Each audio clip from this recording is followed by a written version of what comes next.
Smoking को एक pandemic threat माना जाता है। जैसे कि हु के रिपोर्ट के मुताबिक 1.3 बिलियन पीपल पूरे वर्ल्ड में स्मोकिंग का एडिक्टेड है, वो स्मोकिंग करते हैं और पूरी तरह से मतलब एक्टिव स्मोकर है। तो मैं इस वीडियो के अंदर, जैसा कि smoking is injurious to health and smoking का धूम्रपान करना स्वास्थ्य के लिए हानिकारक होता है, ये सब बात बोलने के लिए नहीं आई हूँ। जैसा कि हर मूवी के पहले वो मुकेश का दुखदाई कहानी हम लोगों को सुनना पड़ता है, तो वो सब चीज़ मैं बात करने के लिए नहीं आई हूँ। ये जो स्मोकिंग है इसको कैसे आसानी से छुड़वा जाए, जैसे कि कैसे आसानी से हम इससे बच सकते हैं, इससे छुटकारा मिल सकता है, इसको लेके बात करेंगे। और इस वीडियो के अंत में एक ऐसा बोनस मैं टिप्स देने वाली हूँ जिसको सुनने के बाद आप लोग लिटरली सोचेंगे कि मतलब ऐसा भी हो सकता है, या फिर वाह मतलब ऐसा सच में हो सकता है, या फिर ऐसा कैसे हो गया। तो वीडियो को पूरा एंड तक देखना, क्योंकि वीडियो काफ़ी ज़्यादा इम्पोर्टेंट एंड नॉलेजेबल है और ऑब्वियसली सबके लिए, मतलब स्मोकर्स के लिए, स्पेशली स्मोकर्स के लिए बहुत ही ज़्यादा मायने रखेगा और बहुत ही ज़्यादा ज़िंदगी में वैल्यू ऐड करेगा।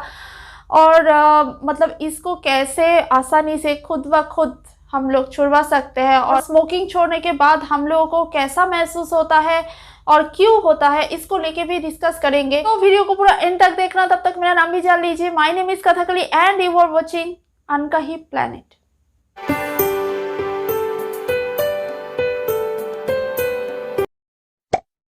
साउथ अफ्रीका की साइकियाट्रिस्ट माइकल रसेल के कहने का ये ऐसा मतलब होता है, उसके कहने पे ऐसा माना जाता है जैसे कि स्मोकर्स का मेन एडिक्टेबल सब्सटेंसेस चीज़ें है कि निकोटीन, और वो निकोटीन जैसे कि एक स्मोकर का बहुत अच्छा फील कराता है, अच्छा गुड फील कराता है, डोपामिन निकलता है इसके वजह से। तो असल में ये चीज़ उतना भी हानिकारक नहीं होता है जितना इसका मध्यम होता है। ऐसा सेम चीज़ होता है कॉफ़ी में, जहाँ पे हम लोगों को कैफ़ीन मिलता है, तो कैफ़ीन में का भी सेम एडिक्टेबल चीज़ होता है, लेकिन हम लोगों को तो ऐसा हानिकारक कुछ भी नहीं होता है। हम लोग तो अच्छे से रोज़ पीते हैं कॉफ़ी, और हम लोगों का ये मेंटल अलर्टनेस भी बढ़ाता है। तो मतलब ऐसा फ़र्क होता है, जैसा कि कॉफ़ी हम लोग ऐसा बॉयल करके पीते हैं, जिसके वजह से हम लोगों को बॉयल करने की वजह से यहाँ से कैफ़ीन मिलता है, और हम लोगों को सिगरेट जलाने से यहाँ से निकोटीन मिलता है। और इसी के वजह से हम लोगों के शरीर में जैसा कि 5000 के आसपास कुछ टॉक्सिक गैसेस ऐसा निकलते हैं, और इसके साथ साथ जैसे कि जैसा कि टारकोल जिसको कहते हैं, ऐसा काला पदार्थ उत्पन्न होता है और धीरे धीरे हमारे पूरा शरीर में फैलता है। आप लोग सुनते चौंक जाओगे, जैसे कि सिगरेट छोड़ने के बस 20 मिनट बाद ही हम लोगों के शरीर में ब्लड प्रेशर और हार्ट बीट सब कुछ नॉर्मल चलना शुरू हो जाता है। और वो इसलिए है क्योंकि सिगरेट हमारे दिमाग में नॉरेफ्रिन और एपिनेफ्रिन बोल के एक न्यूरोट्रांसमीटर रिलीज कराता है, और जिसके वजह से हमारे हार्ट बीट बहुत तेज चलता है और रक्त कणिका को नैरो भी कर सकता है। तो इसके वजह से जब सिगरेट का क्रेविंग हमारे बीच में बहुत ज़्यादा बढ़ता है, तो हमारा ऐसा मूड स्विंग होना, ऐसा डिप्रेशन में चले जाना या फिर हेडेक होना, ये नॉर्मल सी बात है, क्योंकि निकोटीन हमारे शरीर में अति मात्रा जैसा डोपामिन क्रिएट करते थे, और सिगरेट छोड़ने के बाद ये डोपामिन अभी क्रिएट होना थोड़ा बहुत कम हो गया, तो जिसके वजह से हमारे स्ट्रेस लेवल बढ़ जाता है, और फिर हम लोगों का नींद ना आना, ऐसा वॉमिटिंग जैसा, ऐसा चक्कर जैसा, ये सब सिम्टम्स एकदम नॉर्मल है। उसी टाइम इसको टॉलरेट करना ज़रूरी होता है, क्योंकि 8 घंटे बाद हम लोगों के शरीर में जो कार्बन मोनोऑक्साइड जो हम लोग सिगरेट से लिए जाते थे, तो वो चीज़ क्लियर होना शुरू हो जाता है, और ब्लड में भी ऑक्सीजन का रेट बढ़ जाता है, इंक्रीज होना शुरू हो जाता है।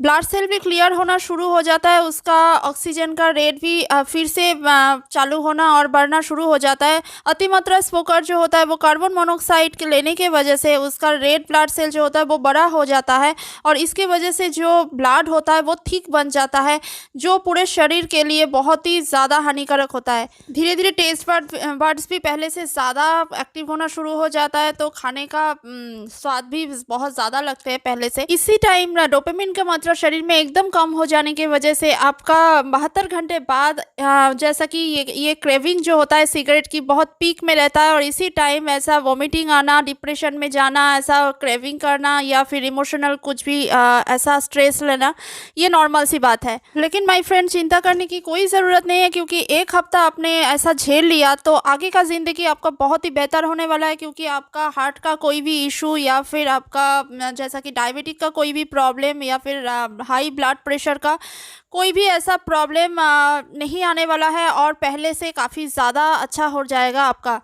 अब मैं सबसे ज़्यादा इम्पोर्टेंट चीज़ को लेके बात करने जा रही हूँ, जैसा कि कैसा छोड़ना होता है सिगरेट। जो कि स्मोकर होता है, उन लोगों का ये आदत होता है खुद को स्मोकर समझना, और स्मोकर समझ के वो लोग स्मोकिंग छोड़ने की कोशिश करते हैं। तो ये बहुत ही गलत है, या फिर बहुत ही गलत मेंटालिटी होता है। ऐसा बिल्कुल भी मत करना, बल्कि इसके जगह ऐसा सोचना कि आप एक फिटनेस फ्रीक हो और ऐसा स्मोकिंग करना आपका आदत नहीं था।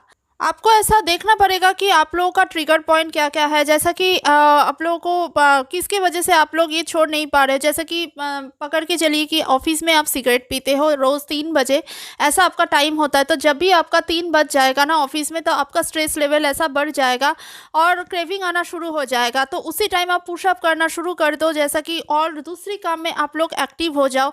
तो ऐसा आप लोग करने से एकदम माइंड फ्री रह जाओगे और धीरे-धीरे ऐसा सिगरेट पीने की जगह एक हेल्दी लाइफ आप जी सकते, और ऐसा आप बिल्कुल भी करना याद रखें। देखिए, ज़िंदगी में आगे बढ़ने के लिए या फिर हाइक मिलने के लिए ना आप लोगों का बहुत सारा कंस्ट्रक्टिव चीज़ें होता है। माय फ्रेंड, सिगरेट की आपकी कोई भी ज़रूरत नहीं होगी, बिल्कुल भी ज़रूरत नहीं पड़ेगी। और कुछ भी चीज़ पाने के लिए, कुछ भी चीज़ बदलने के लिए ना हम लोगों को माइंडसेट की बहुत ही ज़्यादा ज़रूरी होता है। जो कि हम लोग का बिहेवियर ऐसा चेंज अगर करना चाहोगे, तो सबसे पहले माइंडसेट के ऊपर काम कीजिए, या फिर माइंडसेट के लिए आप लोग फाइट कीजिए, तभी आप लोग आपका खुद का आदत बदल सकते हो। तो ये था मेरा आज का bonus tips. So I hope आप लोगों को ये वीडियो ज़रूर पसंद आई होगी। अगर वीडियो पसंद है तो ज़रूर लाइक कर देना, शेयर कर देना, और चैनल पे सब्सक्राइब करके बेल आइकन एंड ऑल का ऑप्शन ज़रूर टर्न ऑन कर लेना। और हाँ, इसके साथ साथ ज़रूर बताइएगा कि आप लोगों को कौन सा तरीका आप लोगों को सही लगा है ये सिगरेट छोड़ने के लिए या फिर स्मोकिंग छोड़ने के लिए। ज़रूर मुझे कमेंट करके बताना। मैं फिर से लाऊंगी आप लोगों के साथ ऐसा ही कुछ इंटरेस्टिंग टॉपिक को लेके, नॉलेजेबल टॉपिक को लेके। तब तक आपका ख्याल रखना। Thanks for watching. Bye bye.